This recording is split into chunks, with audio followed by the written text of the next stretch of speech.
Just a disclaimer on this texture, I have no idea what I'm doing. But I do. As Bill would say,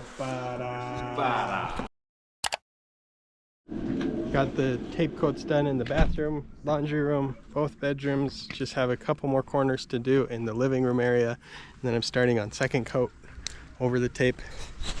It's rainy and snowy and we're in burn season now, so getting rid of a lot of this scrap. Bryce thought it'd be a good idea. Was it your idea or Abel's idea? Both. Abel and Bryce thought it'd be a good idea to go to the gas station. Abel, show me what you got. Marshmallows. Marshmallows. And we have the world's longest marshmallow roasting stick being carved. It's gonna be great. It's gonna be huge. Huge.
So when doing this second coat of mud, it's can be the last coat and then texture if your first coat and second coat is good enough. So first coat I always leave it, the tape coat, so it, you don't have to sand it and you can float over it. And then for the second coat here, I'll mix it more wet and viscous and try to float it over. That's a tape seam. I'm gonna try to do a mound. So it's feathered out to nothing with a little mound in the middle. And then we can hit it with the sander to take out these little ridges. And then should be good enough to texture right over. I try to float about 8 inches either side of the tape on this second coat. I stopped mid-filming, customer came by to check on the work, and then I had lunch. But what I was showing is to try to float from about 8 inches outside of the tape over it, 8 inches the other side. I mean, here we had 2 things of tape, so we treated them as one big band. But then here you can see this one I did yesterday, and it's 95% dry, a little bit of a damp spot, so we can't sand it yet. But it's this kind of stuff you just can't really pick up on camera, but it ends up really flat, really good. This does not need any more mud. All this needs is a light sand to make sure that feather edge is smoothed out, and then texture. it'll be ready. Same here. Did this one yesterday. And if you run your hand over it, you can kind of tell there's a hump in the middle where the tape is, and then it feathers down and down. But visually, when you look at it, it's so gradual that you can't tell at all. So once it's all textured and then primed, painted, it ends up looking really good. That's the important thing to get though, is a smooth transition top and bottom or side to side of your tape without any harsh. This one, you can see this line here just because it's darker. This dried out and this is still wet because it's a little thicker, but this is actually smooth. It's just drying at different rates. And when it dries, it gets white like that. Same here, this is just dry, but smooth over. I don't think I recorded when I was taping this spot, but there's a big hole like right here that I filled in, taped over again, and now it's just, you can float right over that without a problem when you're mudding. And same here. I know you can use mud boxes, bazooka, tapers, mud boxes, whatever, and then you can end up with like perfectly straight, like you have a line right there, and it's just like almost like it was printed or something. But I'm doing it all by hand. We just don't do that much drywall work, so I don't have those tools yet. I'm working on it, but I'm getting so many different tools for different trades that kind of one thing at a time. So it doesn't, like personally, it doesn't matter to me that it's not like a straight line. And as a matter of fact, with the type of texture, we're doing like a Santa Fe hand float texture, having it be more of a natural edge border to where you're mudding, it lends itself to be better for the final texture, because then you can't find where the edge of the tape was necessarily. As long as you have it built up enough over the tape so that it's a nice transition, that you don't have like a shadow line in a straight line anywhere, then you're good. As long as you don't have any straight lines visible from shining light across it, then you're good. It's gonna look really good. And the other thing is screw holes or nail holes like this. You have to get at least 2 coats on them. I always try to get 3. I haven't got everything yet, but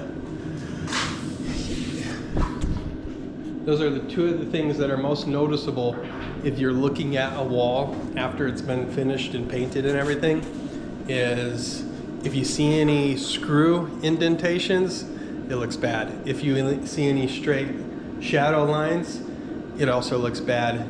And so those are the 2 most important things that I try to eliminate during the second coat of mud. And if I can eliminate all of those with 2 coats, then I'm good to go. I'm ready to texture and then paint it. I'm not going for like a level 5 finish or anything like that, in which case you skim coat the entire wall.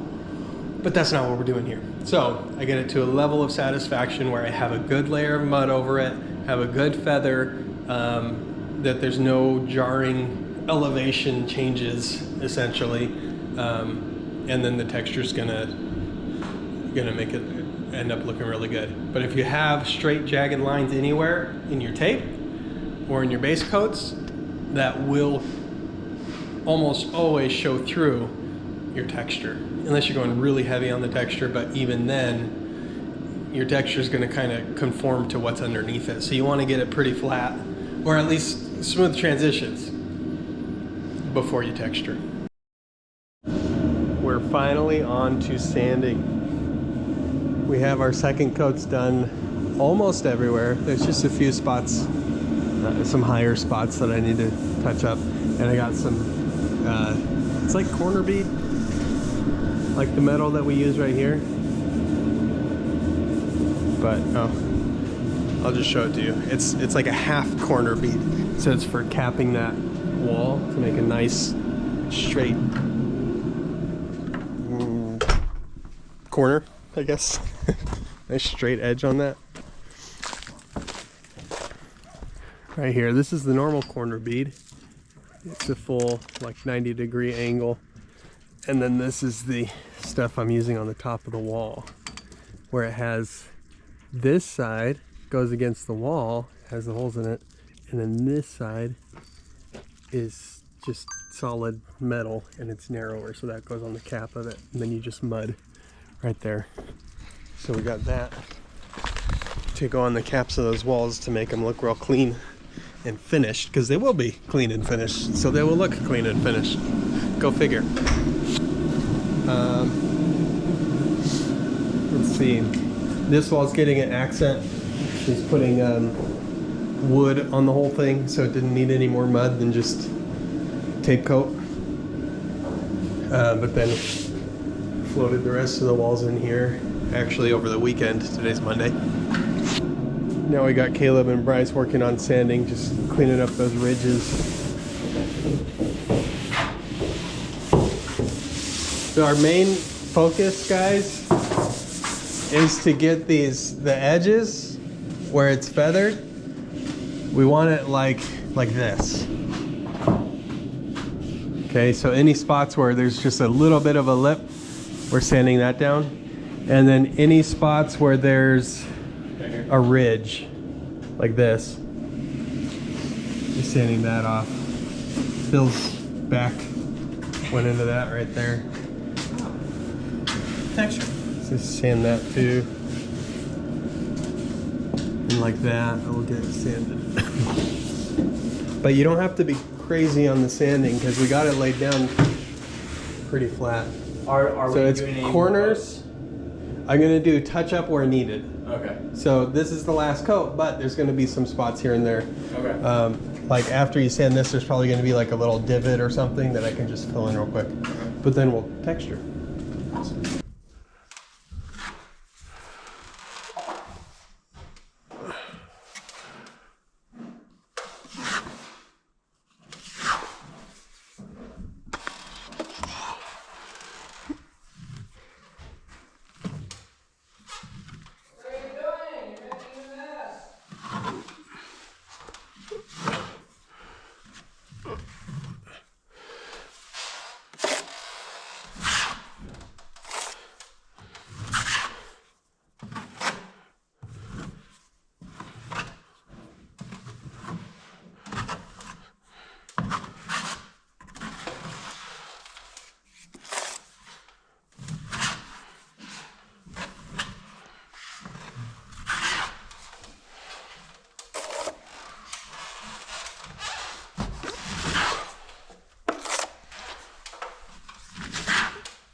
A disclaimer on this texture, I have no idea what I'm doing, but I do. as Bill would say, Mine's just dirty. I'm happy with it. It's pretty consistently random, like it's supposed to be. Looks Adobe-ish, Santa Fe mission. Yeah. I don't have streaks anywhere or tape showing through, so overall I think it's pretty nice. Oh, it's so beautiful. So beautiful, it's like artwork. Alright, we're back. Had to go help get the trailer back. But yeah, there's the missing wheel, so Chuck's gonna fix that sometime soon. Thankfully, it doesn't look like the axle is damaged at all. It just snapped the bolts. My guess is that the lug nuts were coming out a little loose, and now we have this slushy kind of snow today. So when you're driving on the road and you hit that slush, it catches on your tire. So my guess is that tire kept catching on the snow and it wobbled it off enough that it sheared the bolts and came off. But thankfully there's nobody got hurt. Nothing was damaged other than the wheel and those bolts. So it went about as good as it could go with a wheel coming off trailer on the icy roads. But now we're getting this shower reframe for this niche, and this wall is non-structural. It just has a lot of utilities in it, as you can see. This is the light switch for the other bedroom. Had to move this was coming through here, so I cut it and moved it up higher so it was out of the way. And that niche is going to fit in real nice. It's going to be off-centered that way just a little bit, because the depth of this shelf would interfere with this electrical box. So it's going to come in just right there, tight to the side of it, where it would have been to be centered between center of the curb and the wall here would be like an inch, maybe an inch and a half into the box. So that just wasn't doable. So it'll just be offset a little bit. I think it's going to look fine though, because we have the handheld shower head here. So you know, that balancing this being off to the left just a little bit.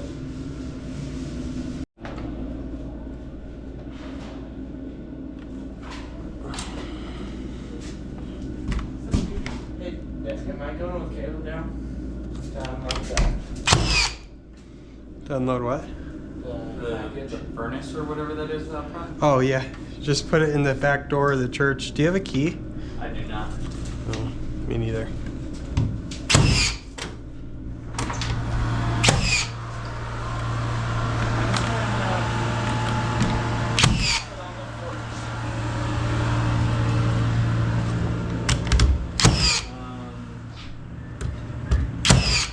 David Miller has a key, but I think he might be in town. No, he's not. He's not? He didn't go to town today.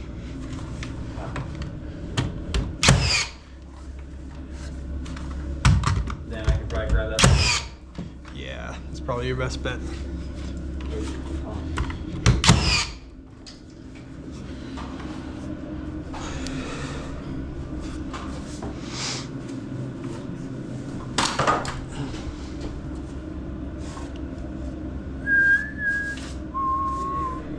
I think that'll do fine. Oh, looks like Bill finished in here. Got the ceiling done and everything. It's looking really good. Do we have to go home now? No, not yet. And we did this too. Started this. Got that wall. No, yeah. This wall. I like it. Is she going to use your house now? Not yet. Alright. So we got this reframed. Just a little chunk of this broke out, but it's continuous from there to there. I added these and these up top just to help keep it stabilized in the opening. But this is in there good. Have this jack supporting the header. This one supporting the header. These all holding it in place where it needs to be, braced against that stud and that stud, and then holding these ones up. So we are good there.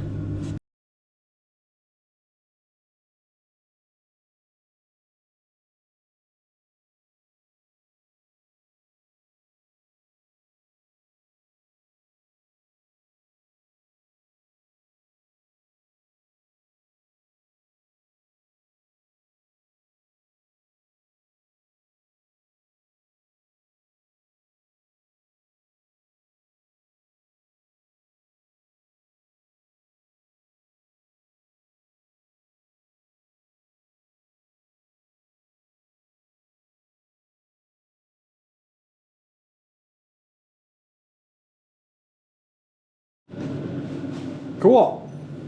I just cut this piece off here, moved it here. It all fits good. This doesn't gonna matter. I'm gonna screw this in. We're wrapping the whole shower with the waterproofing membrane, the Schluter stuff.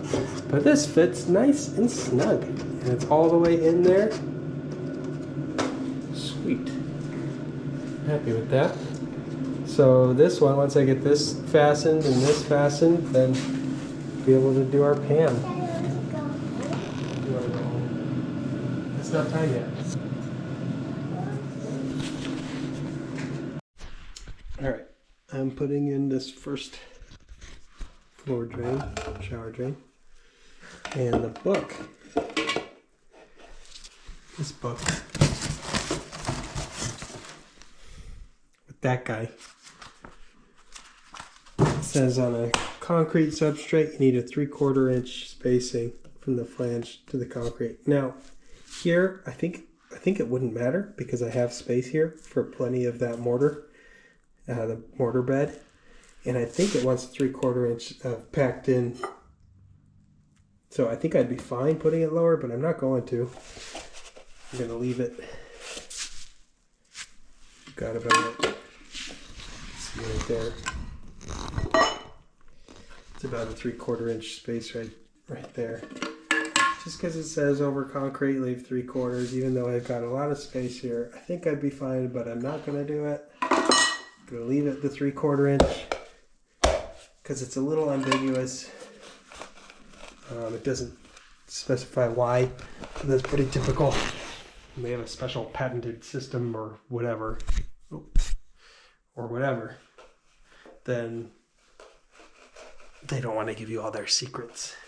And then if you do one thing just a little bit off or a little bit wrong, then there's no warranty. But I mean, they probably would find an excuse not to cover it under warranty regardless. But we'll follow their instructions as best as we can understand them, and there should never be an issue with it anyways. Shouldn't be a warranty situation.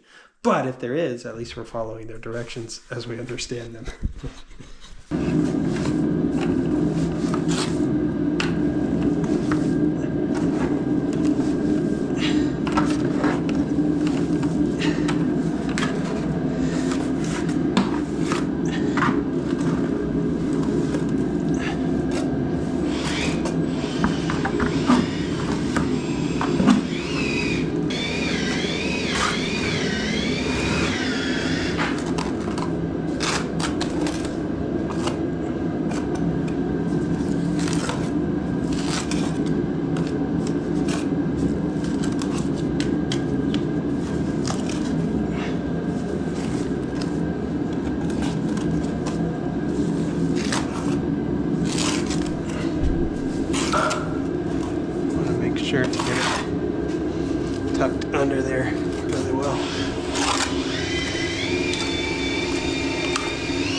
I'm taking this off.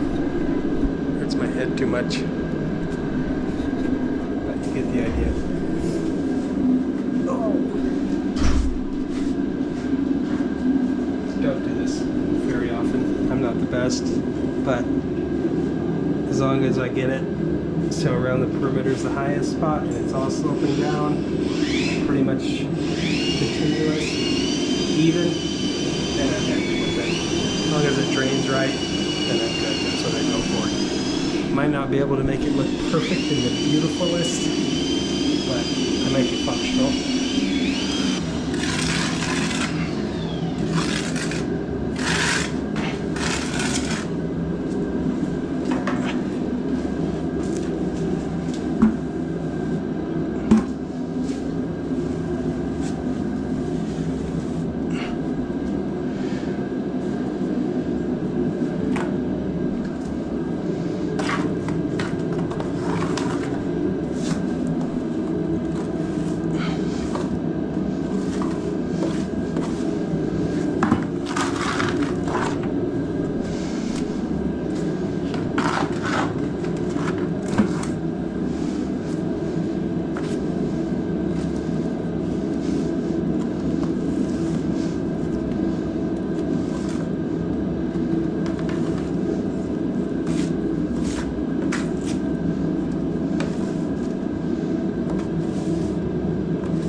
Here's that pan I floated last night, and it's plenty firm. The bag of the float says as soon as it's stable enough to walk on it, you can waterproof it. So that is stable enough to walk on it. It's obviously, you can see how dark it is still. It's still got a lot of moisture in it, but it's firmed up enough to do what it needs to do. And overall, I'm happy with it. It got a little bit of a lower spot here and a little bit of a hump right here, but it's not so much that doing the mesh or the, what do you call it? The membrane. Adhering the membrane to this is going to kind of even it out, because there's just this, the thin side will fill that a little bit and everything. So overall, the slope is going steadily, dropping to the drain the whole way around, so it's going to work out real well. And then we'll get it waterproofed, and when I get back from out of town, we'll do our flood test. I'll just show you what I got here. Marked my line where the edge of the membrane is going to come, top of it, and this edge is where this sheet will end. It's actually going to go about to there, so I'll have to cut another strip that goes there. But I've got it all marked. I have this one pre-cut. Sometimes I go horizontal with the membrane, but right now I'm going to go vertical just because it makes sense on the shower. This one's also cut, and I don't have to cut this opening because I could put it in place and then cut that opening after it's on. That's easier to do. And I'm just going to leave the bottom 6 to 8 inches unadhered at the moment, because I'm just going to use what I have, go to lunch, come back, do the pan, wrap it up, and then wrap the wall over it. You'll see. Maybe you'll see, unless I forget to record or something, in which case you won't see, but hopefully you can understand what I'm trying to say. Probably not, but here we go.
Since we last talked, I had a change of heart.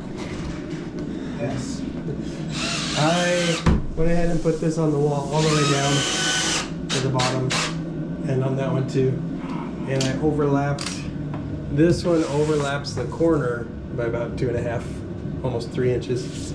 2 inches is the minimum overlap for this stuff, so I always do a little bit more to be safe. That's a 2.5 inch lap. These fit around pretty good. I've got the fittings to go around, or flashing to go around those. But I went ahead and did it this way because we weren't quite ready to do the pan, and I didn't want to be standing on the waterproofing stuff to do this stuff while this was still wet.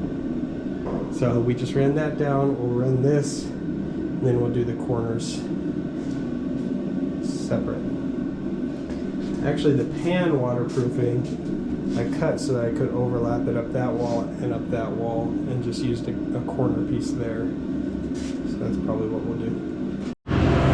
Mr. John has done us a tremendous favor and brought gravel for me today. I just called him a couple hours ago. I was like, oh, okay, let me finish up. He was working on a job. He said, let me finish up and I'll get it to you. So we brought one load.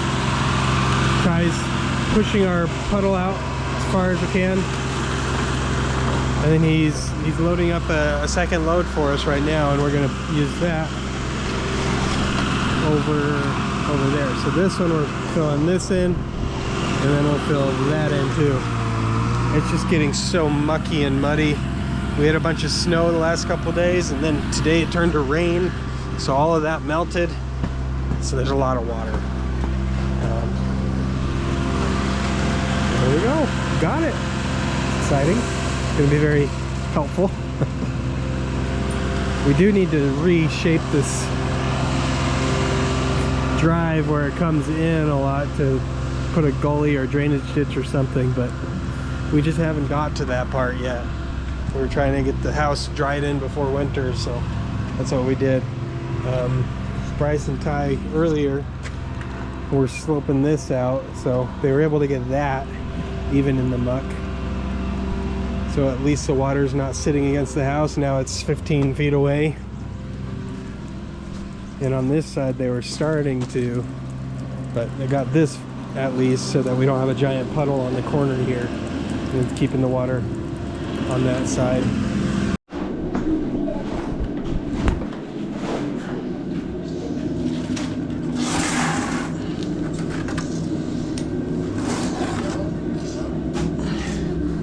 What? There's a drill in here? Oh. I don't Oh. see it.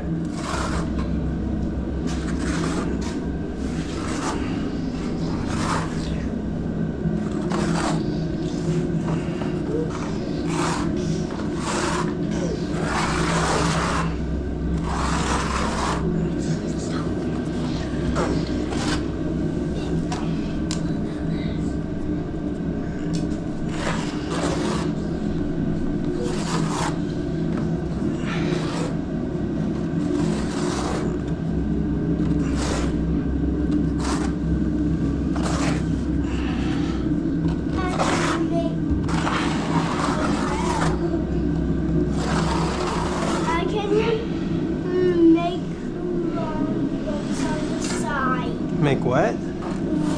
Long straight bumps, I said. Okay, well, I'm trying to fill the whole thing in. Oh. Yeah.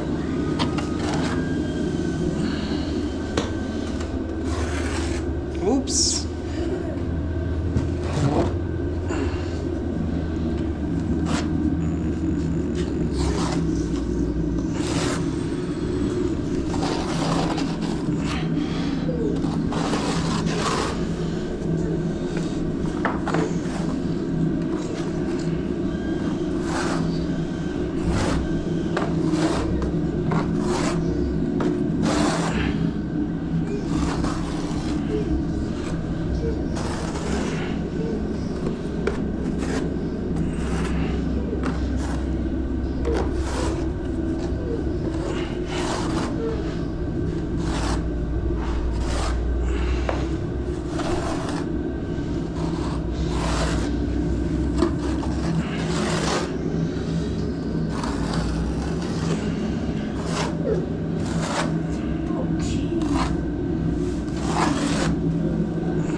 Like I was saying on the other pan,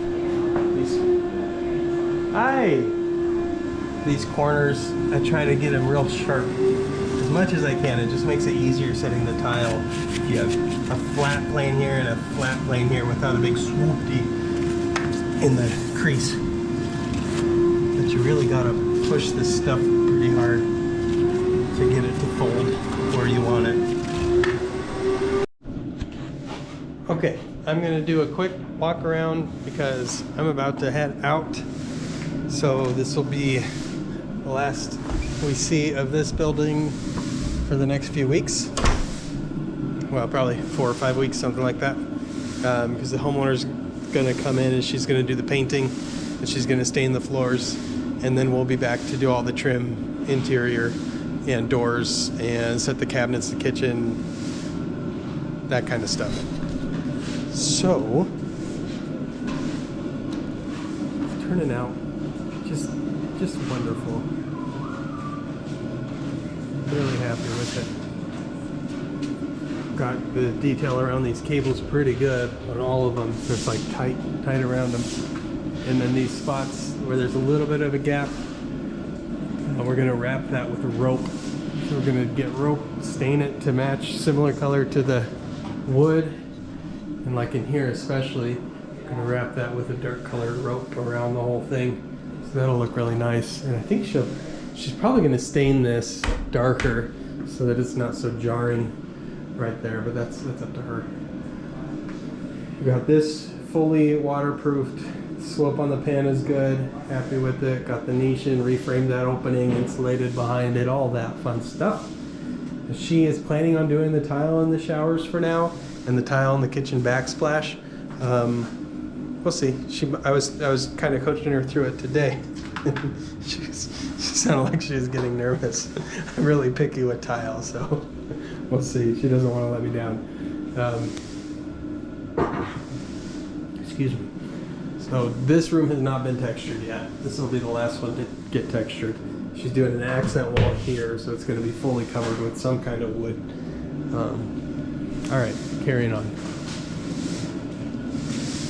This does not have texture yet, but all 3 of these rooms do.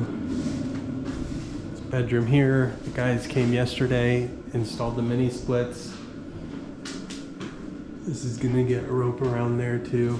This one, I think I did a pretty good job floating around that. I'm pretty happy with that. We just have to clean off the cable, and got a piece of metal sticking through. A little bit of water on a sponge will do it. As long as she doesn't paint that. We'll see. Maybe it would look better painted. I don't know. Okay, bedroom, laundry room. Got this waterproofed today.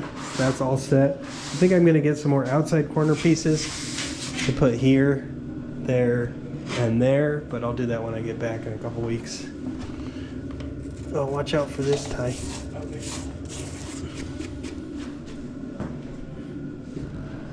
Got that floated there. This still has to be textured in the corner. I called the electrician, left him a message, so hopefully he'll be by in the next week or 2 to put in the lights so she could see when she's painting. These turned out nice. Cannot tell where any of the seams are. Maybe like just a little bit of a faint shadow on that one, but that's it.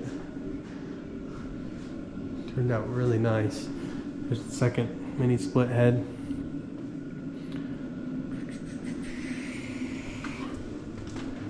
Closet turned out good. Oh, you gotta fill in those 2 screws.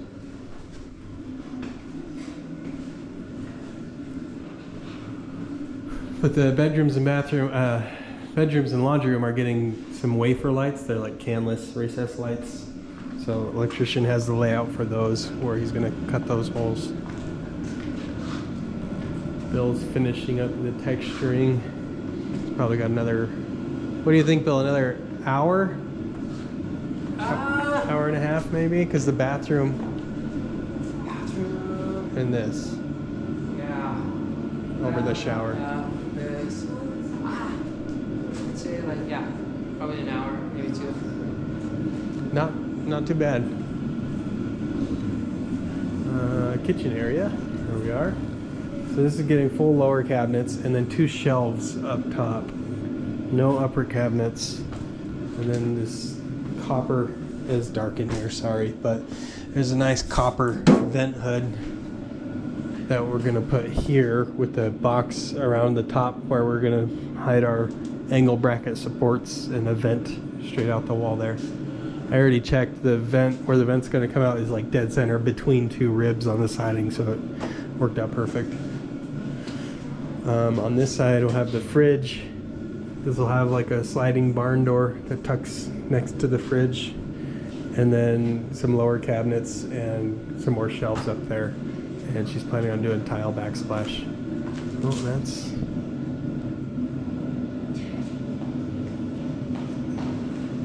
no bueno. Let's clean that up.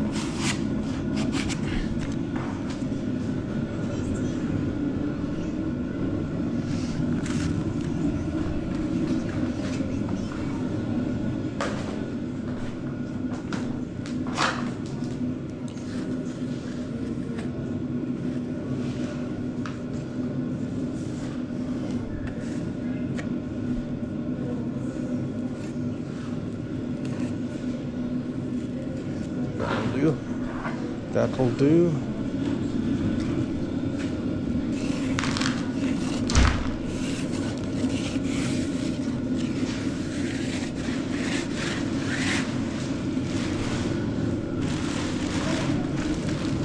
We'll wipe that off.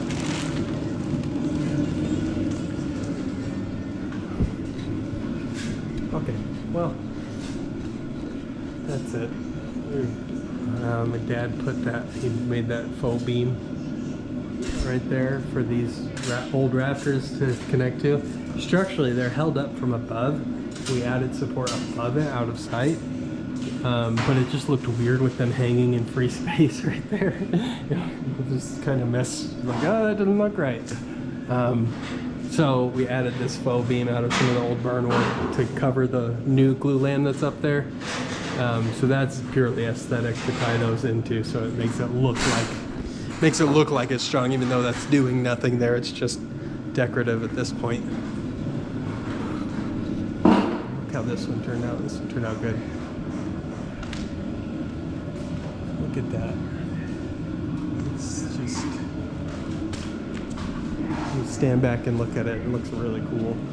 Just coming out of the wall there.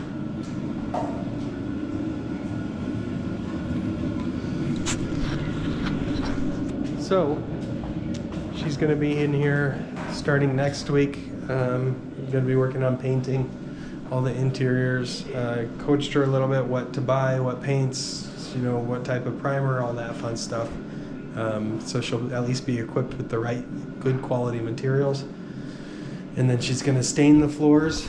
The original plan was to do laminate flooring over it. So we did the concrete to a certain level of completion, and we have these seams where we broke up the pour because we knew we'd be able to come and clean that up and smooth it out good before flooring. But then she changed her mind, and now we're doing stained concrete. So we have these, hey Josiah, so we have these ridges. I don't know if you could tell on camera, but this is like a high spot. On this side we have this seam, and over there we have another seam. So the plan was to just grind that down a little bit and around these footings, because we had to put these footings before we could even tear out the old concrete and everything. So, but we got these pretty darn good. They're all pretty flat. I'm happy with it considering the circumstance. But I wanted to grind these out and smooth it out. Use leveler wherever needed. There's like 2 sort of low spots that I know of. One over against that wall next to the entryway, and one in the kitchen area. And I wanted to fill those in, grind these high spots down a little bit, and then put the laminate over, and it would have been really good. But now it's just getting stained, so maybe we'll do laminate later or something. I think it's mostly a cost thing at this point, so maybe we will come in a year or something and do a laminate over it and be able to fix it like I had intended to, but it is what it is. overall it's going to turn out. Probably could. Overall, it's going to turn out really, really nice. Anyways, I'm happy with it. I could get kind of nitpicky with stuff that I'm working on because I see every flaw and I'm trying to fix every flaw that I see. And I mean, there's a certain level of it's good and moving on, but it comes down to price point, timeline, you know, all that skill level, all that kind of stuff. I'm learning on every job a lot, and it's been really good, especially working with customers like this one where she's the best customer I've ever worked with. She's over the top, awesome. Just every interaction is good. So it's been an awesome learning experience on this project. Really unique kind of job that got to learn a lot from. And I know the next one's going to be better, and the next one's going to be better and better and better, as long as we're paying attention to every little flaw and mistake and scheduling conflict and material conflict, everything. You pay attention and then try to take as much of that knowledge into the next project as possible. And we're getting better on every job and training the whole crew. Have a lot of young guys that are learning. So there's a lot going on, but I'm happy.